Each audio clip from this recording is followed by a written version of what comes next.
without shadow, there can be no light. And in this particular little video we're going to do, and I've got a whole bunch more of these to do, so I'm really excited about doing these things, from examples of photography and different kind of lighting and stuff. But today we're going to look at shadows.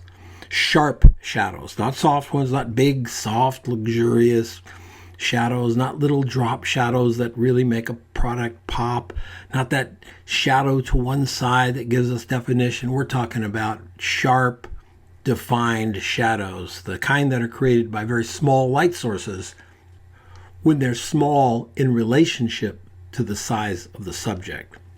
So we're talking about speed lights, little tiny bare bulbs of any kind, things that are unmodified, the sun, small light sources. Our first shot up here is Denise Jensen's shot of this knife, and look at the incredible shadow. The shadow helps define the knife, you know what I'm saying?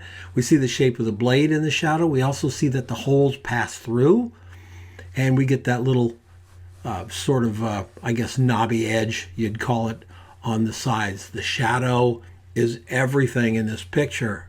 Without it, if you can blank it out in your mind, blank it out, and it's just a picture of a knife. The shadow adds so much more to it.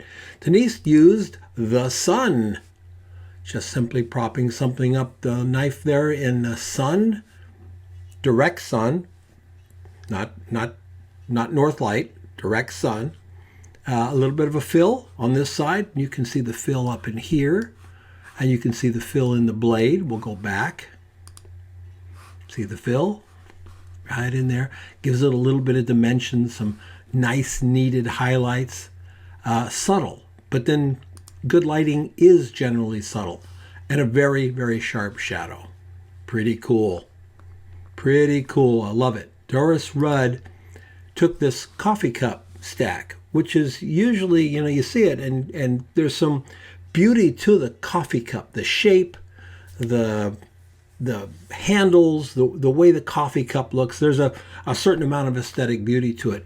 Well, she took that, and she took the finer points of the coffee cup, which are the handles, and used them as the basis to create her shadow here. So we just got the coffee cup and the shadow. Take away the shadow, it's a different shot. Not better, not worse, different. There's no better or worse, there's just different. And in this particular case, it's really lovely. I like the little highlight right there. There's no sense trying to hide sharp light like this by hiding the sharp highlights that are created. I might take that one out, I might take that one out, but that one I'm leaving in, that one I'm leaving in, this one I'm leaving in.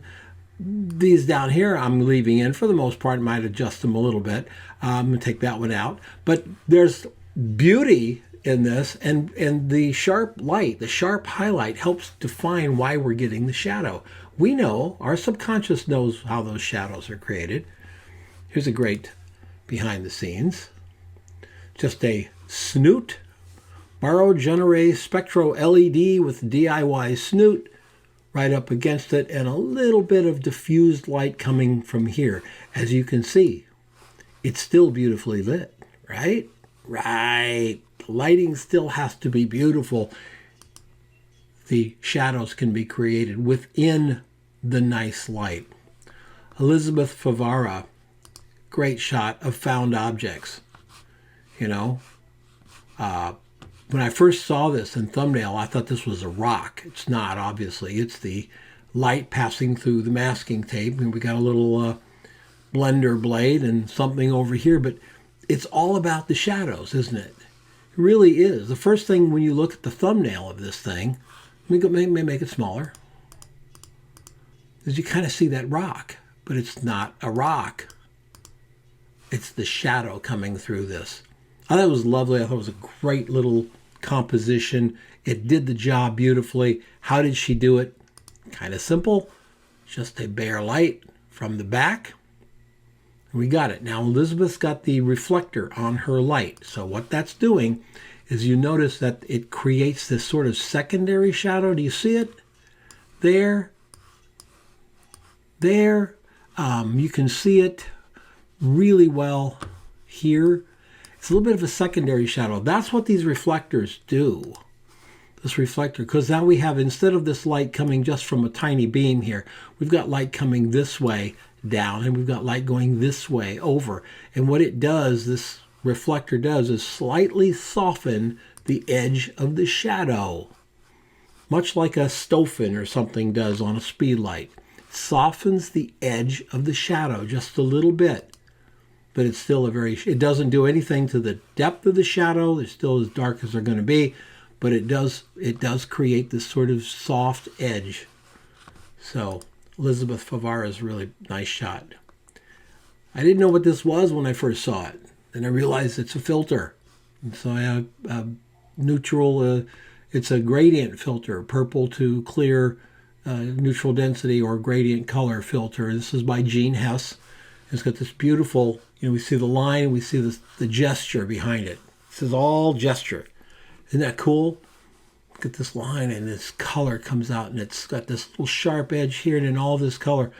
Well, this is Gene just simply taking a barn door, a light with a barn door, and pushing it right through the filter, shooting straight down on it, and ending up with a beautiful picture. We know it's a filter, and now we know the color of it by looking at the shadow.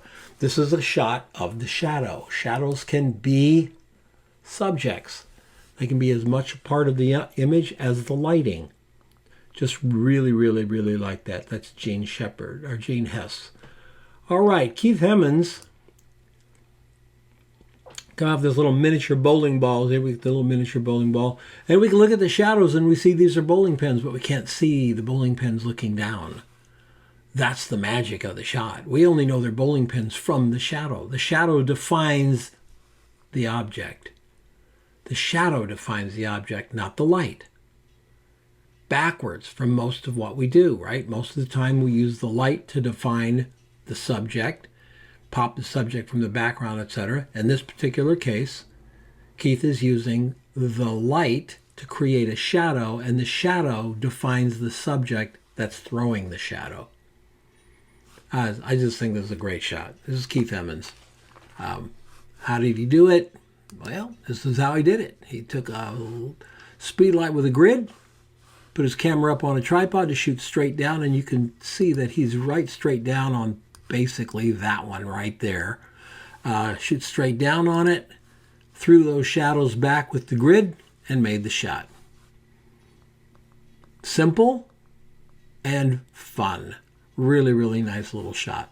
Phil Kirschmeyer's got two shots we're going to show you. One is this great shot of the vase here with a single flower, and then the vase goes back to the background and then goes up. So we're breaking the line here. The shadow is fun because it's breaking the line. It's not just a straight shadow back. It goes back and up, and then we have a shadow of the flower on the pink background. And taken in total, it's just a really super cool shot. It's really, really nice. It shows us not only the flower and the vase, but the shadow, and has created something in this space that grabs your eye. You're going to look at this picture. If this picture comes up and the art director's got some headline up here and some copy running down here and a call to action down here, you're going to look at it. You're going to look at this picture because of that shadow doing something wacky. That's really, really well done. This is how he did it. He's got it setting out there, and he's taken his light and thrown a do-it-yourself snooted strobe 12 feet away. Why 12 feet away? Why not close? Well, 12 feet away keeps the light very even. A thing called the inverse square law. The farther away you are from the light, the more even the light is from point A closer to the light, point B farther from the light. The closer to the light, the faster the light falls off. Notice this light seems pretty even all the way through here. That's because Phil's got this light 12 feet away. So it's producing a even shadow all the way through. That's the other thing, by the way. The distance helps keep the shadow nice and sharp here. Here's another shot by Phil, which I think is fantastic. We don't know what these are without the shadows. The shadows really define the subject, don't they? We see it's a bottle. We see it's got a top. We see all of this stuff. It's just really, really cool shot. And he did it probably just like you think he did. He's got this DIY snooted strobe 8 feet away, blasting across the floor, camera straight down from the top on this background. Why 8 feet away? You say, well, it helps keep the light fairly even across here. There's even at 8 feet, there's a bit of a fall off. Do you see it? A bit of a fall off, but look how beautiful these pass-through reflections are. And then we see the bottle coming right up straight to us. And we don't, if those reflections weren't there, we'd have a hard time really figuring out what those things are. With the reflections, we know, I mean the shadows, we know exactly what they are. Really, really fun. How to use sharp edged shadows in your product work. It's a little bit of a video here for lighting. I hope you take some of these ideas to heart and create some great art with it. If you like what we're doing here, hit the like button, and I appreciate it. Information about all the classes and things that I offer are down below in the comment section or the dialogue section, whatever that section is down below. Thanks for coming out. Hit the like button. Thanks, guys. We'll see you next time.